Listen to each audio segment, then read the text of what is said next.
everyone, welcome to today's lesson. In today's lesson, we are going to be looking at questions on functions. We're going to be looking at some of the practice questions that you had to do for homework that you perhaps had problems with. And we're going to be looking at some of the common mistakes that we need to avoid when we answer questions on functions. Functions is, of course, a huge part of your paper 1 exams and tests. All right. Let's have a look at some typical questions which you could be asked in an exam or test situation.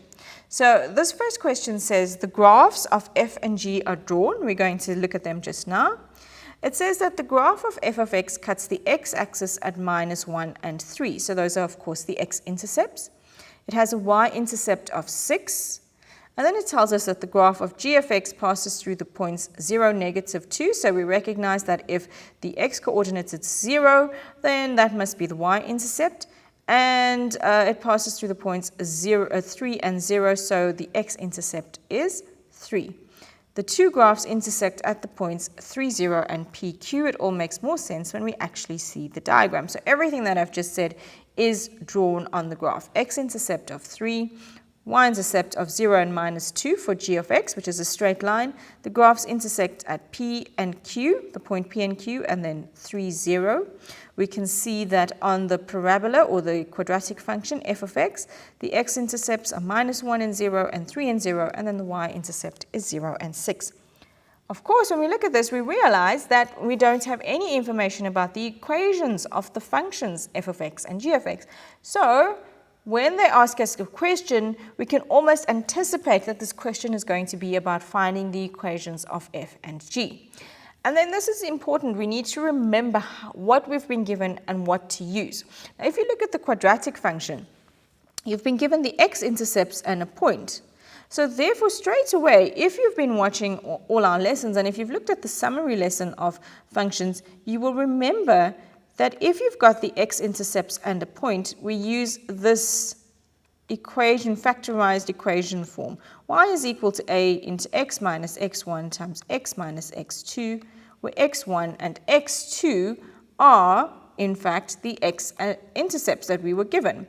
We were given the point 0, 6, which we'll substitute for x and y to help us find a. All right, so because we've got the x-intercepts and a point, this is the equation we will use to find the equation of the function f of x. And if you had a look at the question briefly, it says the first part, determine the equation of f of x, and then the next one was determine the equation of g of x. So let's talk about g of x. G of x is a straight line. What do we need to find the equation of a straight line? Y is equal to mx plus c. We need the gradient and we need the y-intercept. The y-intercept is the value where the graph cuts the y-axis. So we can already see that the value of c is -2. So all I need here is the gradient to find the equation of my straight line. All right, but let's first start with the equation of f of x. So this is part A. So we were given that the x-intercepts were 3 and 0. All right, let's just go back there. We've got 3 and 0 and -1 and 0. -1, 0, and 3 and 0. And then we had that the y-intercept was 0 and 6.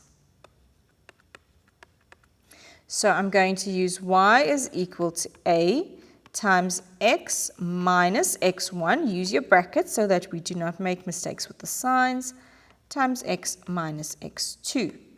All right, we need to find the value of a, so I'm going to substitute x as 0 when y is 6.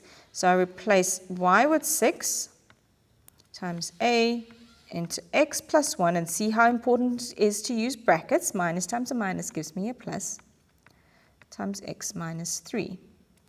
Now what I should have done at this point as well, because I've substituted the value for y as 6, I should have straight away put in the value of x as 0. But I just wanted to show you that extra step where we've multiplied the -1 by the -1 to give us the +1. So if we substitute x as 0, we get 6 is equal to 0 plus 1 is just 1, so it's a times 1. 0 minus 3 is just -3. So -3a is equal to 6. So therefore, the value of a must be 6 divided by negative 3, which is negative 2. Now, when you found the value of a, remember your job is not done, guys, because they ask you to find the equation of f of x. So you cannot just find a and then stop, because you will not get all marks. Also, remember to keep a check of what you've been given and what you found. I see that the value of a is negative. Does it make sense for the graph that was drawn? Yes, because remember, we know that if a has a maximum turning point, the value of a must be negative. So it makes sense that this value of a is negative 2. All right, so how do I now find the equation? I've got y is equal to negative 2 times x plus 1 times x minus 3. And all you've got to do is now write this equation in standard form by multiplying your brackets out. So it's just multiplying a binomial by a binomial. We end up with x squared. We've got plus x minus 3x, so I get minus 2x as my middle term, minus 3 times the minus 2 into your bracket. So we end up with negative 2x squared plus 4x plus 6. And again, this is an indicator that I'm on the right step, because what do you see? Your y-intercept here, if x is 0, turns out to be 6. And if you have a look at what your graph showed you when it was drawn for you, you see that the y-intercept was in fact 6. So these are little checks that you keep on doing for yourselves to make sure that you're on the right track. So this sort of tells me that I've got the right equation for f of x. All right, so let's move on to, so this is the equation of f of x. Let's move on to the equation of g of x. So here we had the x-intercept was 3 and 0, the y-intercept was 0 and minus 2. And in fact, let's just work on the screen here. So I've got y is equal to mx minus 2. Remember, the value of c is your y-intercept. How do I find the gradient? You can do this. You can do gradient is equal to y2 minus y1 over x2 minus x1, and then use the coordinates of 3, 0 and 0, negative 2 to work out your gradient. Another way you could do it is by simply substituting values for y and x that lie on your straight line. So I'll use the x-intercept. So I'll say, well, when the y value is 0, the x value was 3, and I will solve for m. Right, so I'll take the 2 over to the left-hand side, so I get positive 2 is equal to 3m. That means that my gradient must be equal to 2/3. So therefore, the equation of the line is y is equal to 2/3 x minus 2. And you can check this by using your gradient formula. So if I have a look, 0 minus minus 2 is 2. And 3 minus 0 is 3, so therefore my gradient would be 3 over 2, even if I use the coordinates, 2 over 3, sorry, even if I use the coordinates that were given to me on the graph and that formula, or whether I use the method of substitution. All right, so the equation of the straight line, y is equal to 2 over 3x minus 2, and in fact they asked us for g of x, so we'll say g of x is equal to 2 over 3x minus 2. Okay, now the next part of the question says find the values of p and q. So if you have a look at your graph, p and q is the point of intersection of the parabola and the straight line. We can already see that the graphs intersect at the point 3, 0. So how do we find the values of p and q? So guys, remember, how do we find the points of intersection of any graphs? What do? We solve simultaneously. So that's where we let the equations equal each other, solve for x, resubstitute, and find the values of y. And this works for all graphs. If you want to find the point of intersection, we're going to solve those equations. We've got to solve those equations, in fact, simultaneously. All right, so we're going to take these two functions, f of x and g of x and solve them simultaneously. So I'll end up with 2 over 3x minus 6, and obviously this is part C, is equal to negative 2x squared plus 4x plus 6.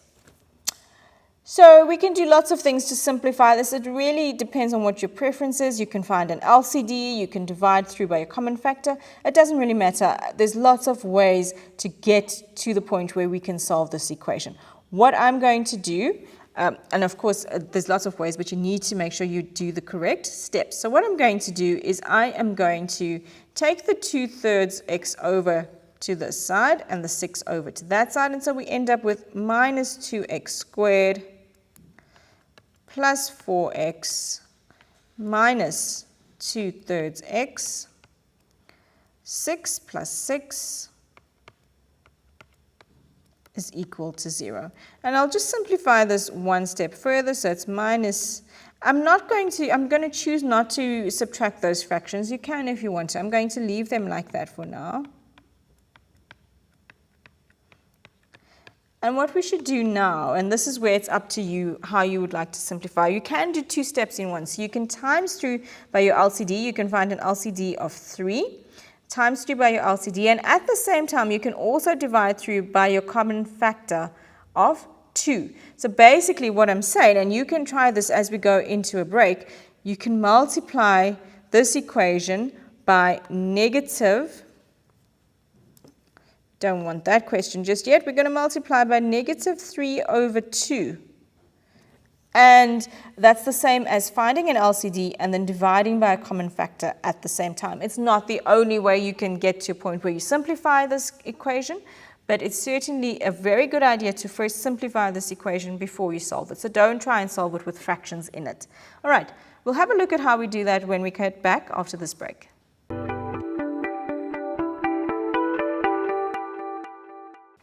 Hi guys, I hope that you've been following this lesson, and we're looking at how to find and solve equations simultaneously to find the values of p and q in the functions that we've drawn. And it's a good thing we have breaks, because in the breaks I've noticed that I made a mistake with the equation of the straight line. I wrote the y-intercept as minus 6, but in fact, and if you were paying attention, you would know that the y-intercept was in fact minus 2. So my function here is going to change completely, and we're going to end up redoing this.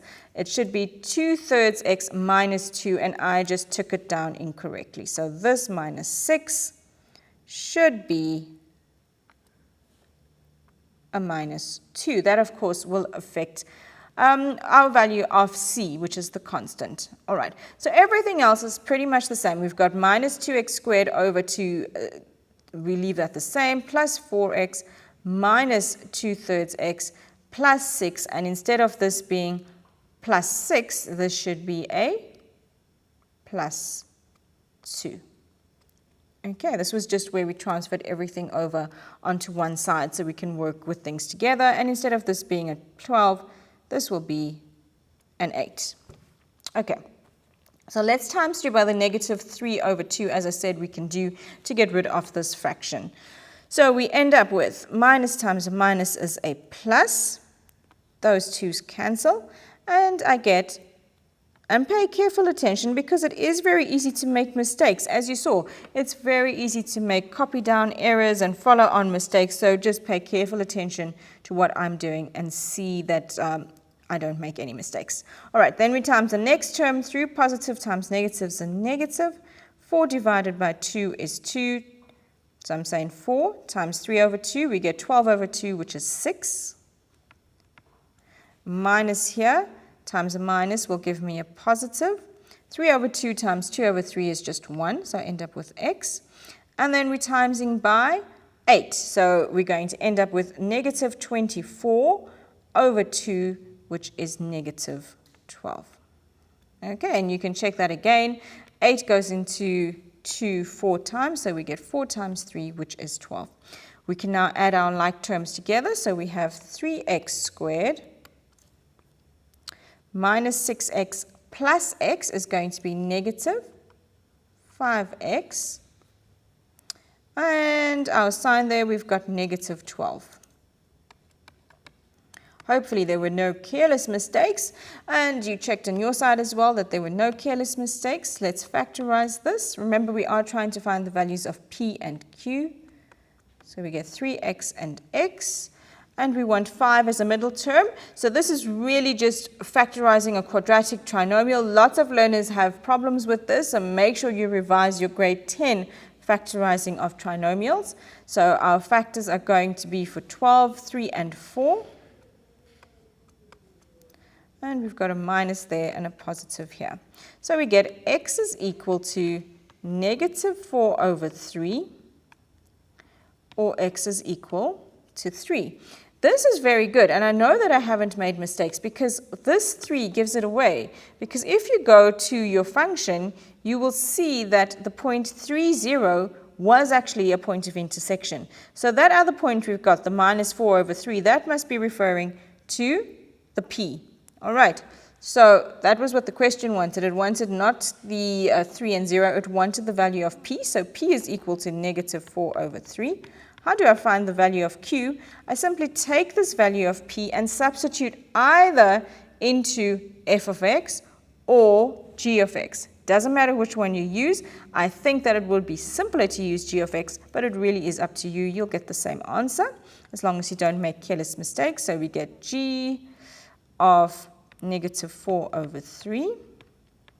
So this is 2 over 3 times negative 4 over 3 minus 2. And let's just double check that equation. It was 2 over 3 minus 2. There we go. So we end up with negative 8 over 3 minus 2, and then you can in fact put that onto your calculator, or you can simplify an LCD of 3. It's simple enough. So we end up with minus 8 over 3 minus 6 over 3, which gives me minus 14 over 3. So that was the value of q.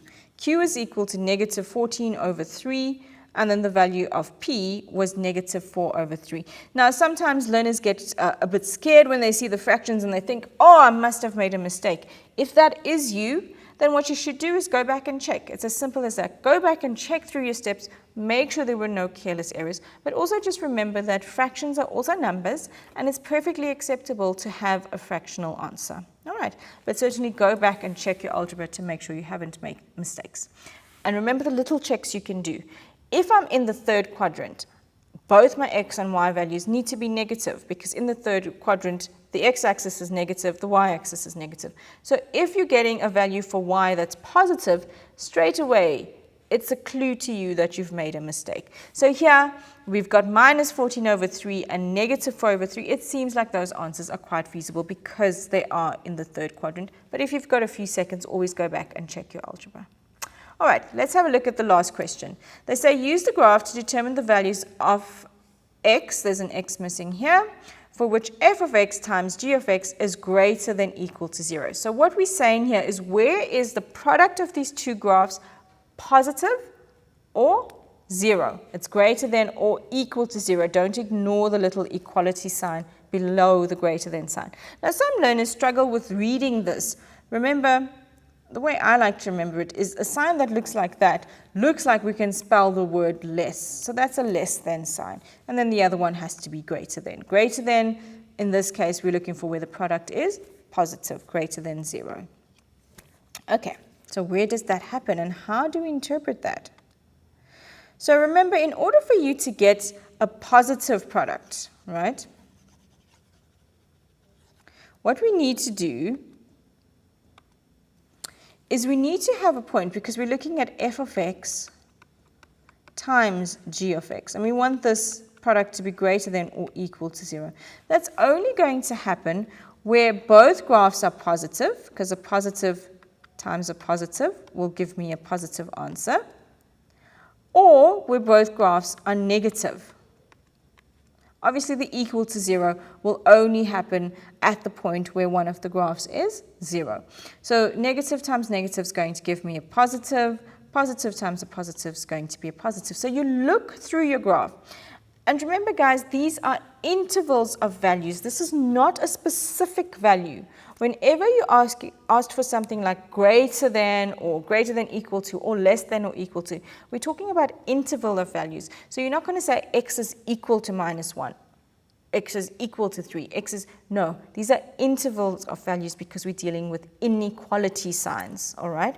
So we're looking for an interval of values where this happens, where both graphs either positive or negative at the same time. So let's investigate through the graph and see what happens. If I look from this point, and I'm going to start from the positive side in this one, right? So if I look at values of x greater than 3, and why am I looking at x values? Because obviously that's how we answer these questions. We want x values where the product is going to be positive. So if I look for values of x greater than 3, I can see that the graph of g of x lies above the x-axis, which means the y values here are positive. But the graph of f of x lies below the x-axis, which means that the graph is negative. A positive times a negative is a negative answer, right? If we look anywhere between, let's take it at this point here, up until the y-intercepts. Okay, now I'm going to, again, break this up into little sections. If I go from between 3, x is 3, and x is 0, the graph of the straight line g of x is below the x-axis, so all the y values here are negative. While at the same time, okay, in that interval, you can see that the graph of f of x is positive. So a positive times a negative will give me a negative answer. So this answer, f of x times g of x being positive, we haven't found it yet, okay? Where else? Where else is it going to happen? We can see if we go now from the point 0 to -1. So this in this little section here. The graph of f of x is above the x-axis, so that means this graph is positive. But at the same time in that interval, the graph of g of x is negative. A positive times a negative is a negative. So it's not going to happen between 0 and -1. But have a look at what happens beyond -1. At this point, the parabola, your quadratic function, f of x, drops below the x-axis, so it is now negative. And at the same time, the graph of the straight line continues being negative. And therefore, a negative times a negative will give me a positive answer. At that point, -1, the product of the graphs is equal to 0. So therefore, my solution here is going to be x is less than equal to -1. That's where the product of the two graphs is either positive or 0. Remember, you can also write this as interval notation. So we want to show that all values are less than -1 in interval notation. We say x is an element from -infinity. Remember, we cannot include -infinity. We use a round bracket to show it's excluded. So it's from -infinity up until -1. And we include -1 by using a square bracket. So both of those are acceptable answers to write the same thing. All right, guys, so that is quite an important concept we discussed, where the products of the graphs are positive or, in some of your questions, they're negative. Remember that your answers there are always going to be intervals of values. There's two ways you can write your answer, either using interval notation or just using your inequality signs. Make sure you know how to do both. Depending, you never know, maybe your question can ask you to write the answer in interval notation.